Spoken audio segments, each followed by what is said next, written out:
नमस्कार दोस्तों, स्वागत है आप सभी का आज के इस नई वीडियो लेक्चर में, जिसमें हम बिहार में 2021 में हुए एमटीएस के पेपर के मैथमेटिक पोर्शन को सॉल्व करेंगे।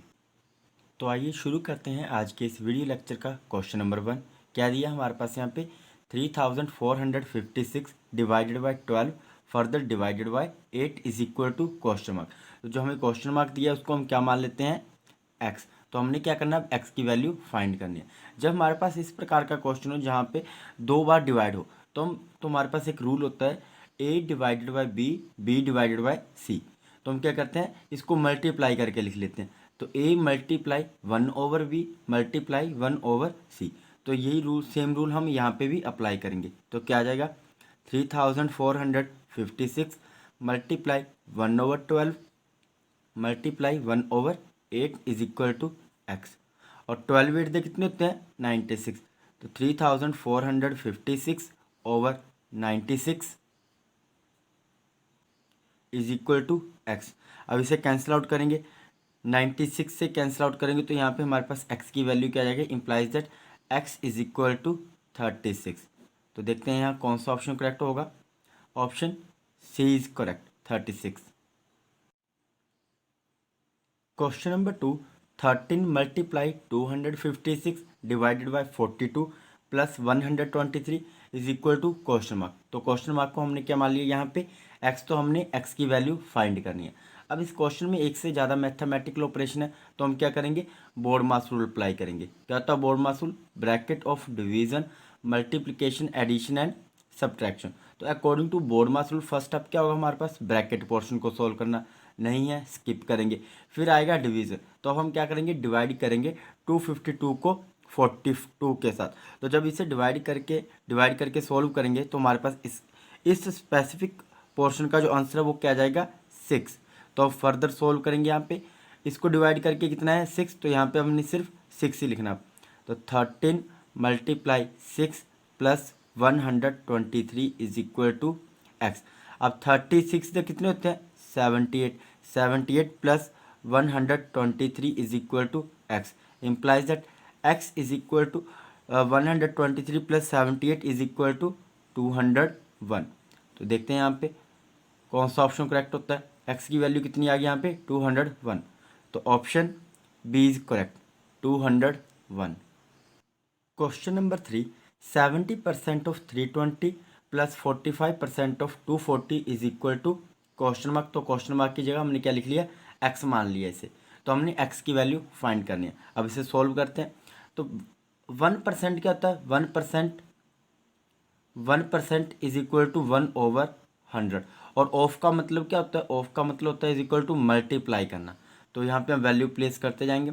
70% है तो 70/100 मल्टीप्लाई, ऑफ का मतलब मल्टीप्लाई होता है 320 प्लस 45%, तो 45/100 multiply 240 is equal to x. जो कैंसिल होता है उसे हम कैंसिल कर लेते हैं। यहाँ 0 से 0 कैंसिल, 5 से 5 9 द 45, 5 2 द 10, 2 से 2 1 द 2, 2 12 द 24। अब यहाँ भी कैंसिल आउट कर लेते हैं, 0 से 0 कैंसिल, ये 0 से भी ये 0 कैंसिल। तो क्या आ गया हमारे पास 32 मल्टीप्लाई 7 कितने होते हैं 224 plus 12 9 the 108 is equal to x. तो एक्स की वैल्यू कितनी आ जाएगी हमारे पास, x is equal to 224 plus 108 is equal to 8 plus 4 12, 2 और 1 कैरी, 2 प्लस 1 3 एंड 2 प्लस 1 3। तो एक्स की वैल्यू आ गई हमारे पास 332। तो देखते हैं यहाँ कौन सा ऑप्शन करेक्ट होगा। Option A is correct, 332। Question number 4 Manish purchased an air conditioner for rupees 12,000 and sold it for 15,000. What was the profit percentage? Manish ने एक एयर कंडीशनर को 12,000 रुपये में खरीदा और उसे 15,000 रुपये में बेच दिया। लाभ प्रतिशत क्या होगा। तो गिवन क्या दिया हमारे पास, हमें यहाँ पे कॉस्ट प्राइस और सेलिंग प्राइस दिया हुआ है। कॉस्ट प्राइस कितना दिया हुआ है 12,000 रुपीज़ और सेलिंग प्राइस कितना दिया हुआ है, selling price is equal to 15,000 rupees. अब देखो कॉस्ट प्राइस कम है और सेलिंग प्राइस क्या है हमारे पास ज़्यादा, तो हम प्रॉफिट निकाल सकते हैं। तो प्रॉफिट निकालने का क्या फॉर्मूला होता है, selling price minus cost price is equal to selling price 15,000 rupees minus cost price कितना है 12,000 रुपीज़ इज इक्वल टू, तो प्रॉफिट कितना आ जाएगा हमारे पास 3,000 रुपीज़। अब प्रॉफिट आ गया तो हम प्रॉफिट परसेंट भी निकाल सकते हैं। तो प्रॉफिट परसेंट निकालने का क्या फॉर्मूला होता है, profit percent is equal to profit over cost price multiply 100%। तो यहाँ पे हम वैल्यू प्लेस करते हैं, इज इक्वल टू कितना आएगा, प्रॉफिट कितना हमारे पास 3,000 रुपीज़ ओवर कॉस्ट प्राइस कितना है 12,000 मल्टीप्लाई 100%। तो कैंसिल आउट करते हैं, 20 से 20 कैंसिल, 10 से ये 0 कैंसिल हो जाएगी, 12 से 12 1 12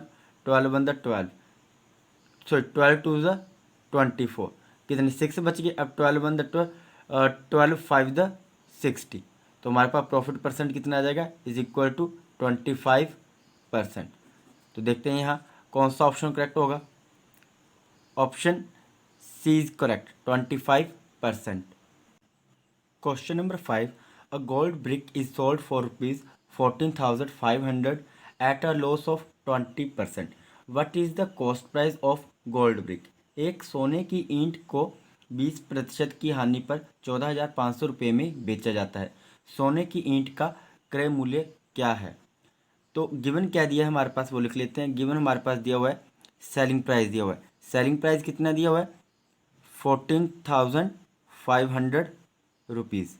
ये क्या हमारे पास सेलिंग प्राइस, और लॉस कितना हो रहा है, लॉस हो रहा है हमें 20%। हमने फाइंड क्या करना है, हमने कॉस्ट प्राइस फाइंड करना है। Cost price is equal to question mark. तो कॉस्ट प्राइस निकालने का क्या फॉर्मूला होता है, स्पेशली लॉस के केस में cost price is equal to 100 minus loss percent multiply selling price is equal to, value put करते हैं यहाँ पे हम 100 ओवर लॉस परसेंट कितना हो रहा है 20%। तो 100 माइनस 20 कितने होते हैं 80। तो 100 ओवर 80 मल्टीप्लाई 14,500। अब इसे मल्टीप्लाई कर देंगे तो क्या आ जाएगा is equal to 145,000 divided by 80। तो 80 से जब हम इसे कैंसिल आउट करेंगे तो हमारे पास cost price is equal to कितना आ जाएगा, cost price is equal to 18,125 rupees. तो देखते हैं यहाँ कौन सा ऑप्शन करेक्ट होगा, option D is correct 18,125 rupees. Question number 6, what would be the simple interest obtained on an amount of rupees 5,760 at the rate of 6% per annum after 3 year। 5,760 रुपये की राशि पर 6% प्रति वर्ष की दर से 3 वर्ष बाद प्राप्त होने वाला साधारण ब्याज कितना होगा। तो हमने क्या करना है, सिंपल इंटरेस्ट फाइंड करना है। गिवन क्या दिया हमारे पास, हमें प्रिंसिपल दिया हुआ है। प्रिंसिपल कितना दिया हुआ है 5,760 रुपीज़। रेट कितना दिया हुआ है, rate is equal to 6%। Time कितना दिया हुआ, टाइम हमें दिया हुआ है 3 ईयर। और हमने फाइंड क्या करना है, सिंपल इंटरेस्ट हमने फाइंड करना है। तो सिंपल इंटरेस्ट निकालने का क्या फॉर्मूला होता है, simple interest is equal to principal multiply rate multiply time over 100 implies that.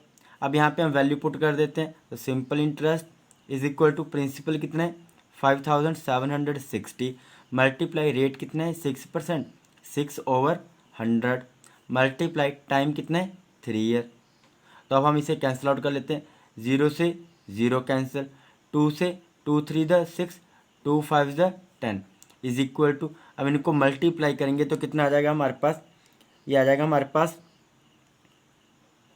5,184 5,184 divided by 5। अब 5 से कैंसिल आउट करेंगे तो सिंपल इंटरेस्ट कितना आ जाएगा, simple interest is equal to 1,036.8 rupees. तो देखते हैं यहाँ कौन सा ऑप्शन करेक्ट होगा, option A is correct 1,036.80 rupees या फिर 8 रुपीज़ भी लिख सकते हैं हम। Question number 7, find the average of the following set of score. जो हमें स्कोर गिवन दिया हुआ है, और बोला है इसका हमने क्या फाइंड करना है, एवरेज फाइंड करना है। तो एवरेज निकालने का क्या फॉर्मूला होता है, average is equal to sum of given score divided by total number of observation. तो जो स्कोर है उसको हम क्या करेंगे, ऐड करेंगे और डिवाइड करेंगे कि टोटल नंबर ऑफ ऑब्जर्वेशन कितनी है। तो इज इक्वल टू लिख लेते हैं, पहले इन स्कोर को ऐड कर लेंगे। तो 385 plus 441 plus 876 plus 221 plus 536 plus 46 plus 291 plus 428, और डिवाइड किससे करेंगे, टोटल नंबर ऑफ ऑब्जर्वेशन। तो क्या आ जाएगा, टोटल नंबर ऑफ ऑब्जर्वेशन कितनी है हमारे पास, 1 2 3 4 5 6 7 8। तो डिवाइड किससे करेंगे हम, 8 से। तो इज इक्वल टू कितना आएगा, इन सभी का सम किया तो हमारे पास रिजल्ट कितना है, 3224 डिवाइडेड बाई 8। तो कैंसिल आउट करेंगे तो आंसर कितना आ जाएगा हमारे पास, इज इक्वल टू 403। तो एवरेज कितना आ गया, एवरेज सम कितना आ गया स्कोर का, 403। तो देखते हैं यहाँ कौन सा ऑप्शन करेक्ट होगा, option B is correct, 403। Question number 8, 45 men can complete a work in 16 days. 6 days after they started working, 30 more men joined them. In how many days the total work will be completed? 45 आदमी एक काम को 16 दिनों में पूरा कर सकते हैं। उनके काम शुरू करने के 6 दिन बाद 30 और पुरुष उनके साथ जुड़ गए। कुल कार्य कितने दिनों में पूरा होगा? तो यहाँ से हम टोटल वर्क निकाल लेते हैं। तो टोटल वर्क क्या आ जाएगा हमारे पास, total work is equal to हमारे पास कितने मैन है, 45 मैन है, और कितने दिनों में काम करने हैं ख़त्म, 16 डेज में। तो इज इक्वल टू ये इन दोनों को मल्टीप्लाई करेंगे तो ये हमारे पास क्या आ जाएगा, total work is equal to 720 unit. ये आ गया हमारे पास टोटल वर्क। अब फर्स्ट केस देखो क्या बोला हुआ है, work done by 45 man in 6 days is equal to कितना आएगा, 45 multiply 6 is equal to 270 unit. तो 45 आदमियों ने 6 दिन में कितना काम किया, 270 यूनिट। तो रिमेनिंग वर्क निकाल लेते हैं हम। रिमेनिंग वर्क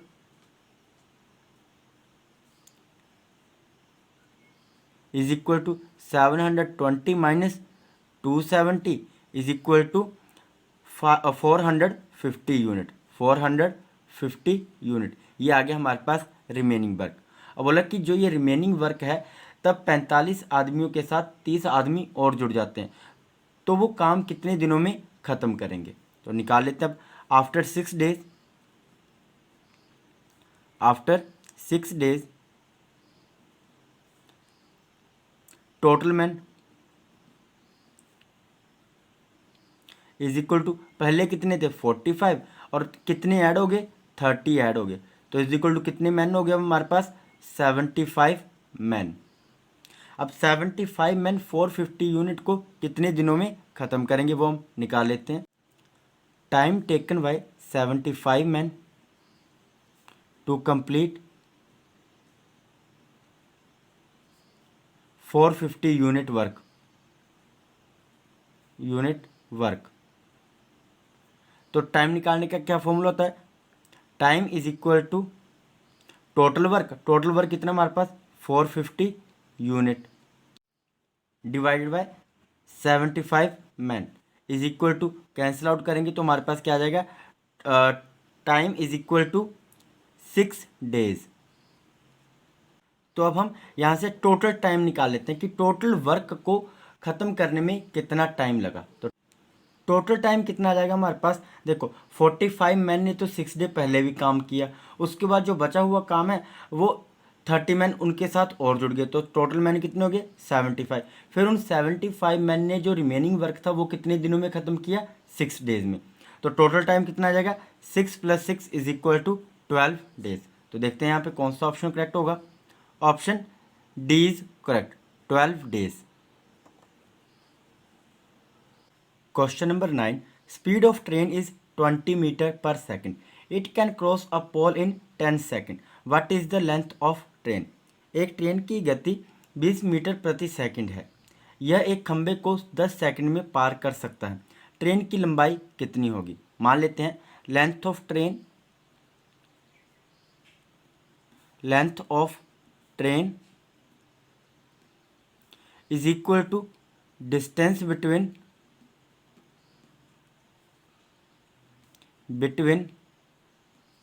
ट्रेन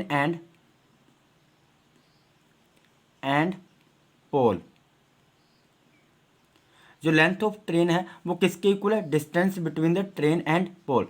तो इसे मान लेते हैं x मीटर। तो अब देखो हमने क्या फाइंड करना है? लेंथ ऑफ ट्रेन फाइंड करनी है। तो हमें गिवन क्या दिया है? स्पीड हमें दी हुई, स्पीड कितनी है? 20 मीटर पर सेकंड। और टाइम कितना है? टाइम हमें दिया हुआ है 10 सेकंड।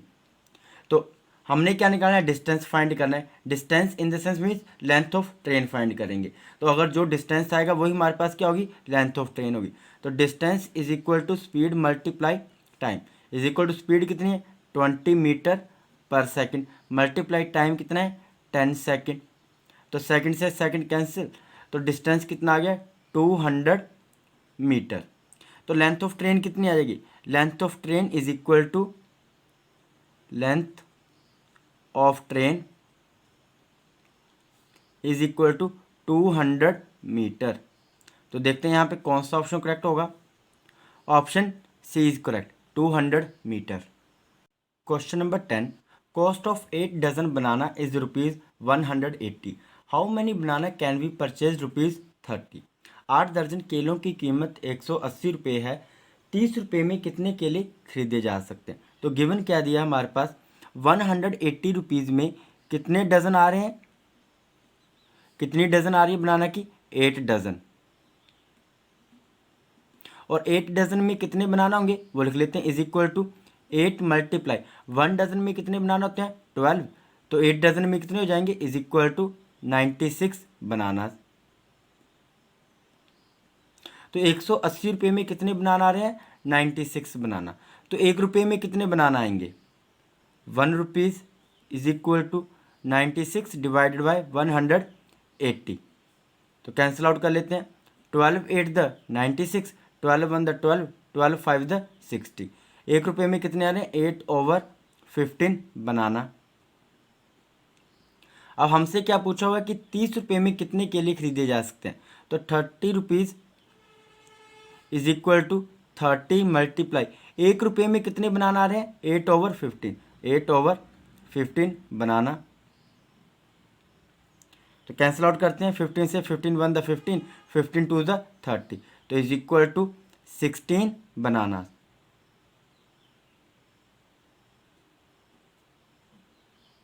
तो देखते हैं यहाँ कौन सा ऑप्शन करेक्ट होगा।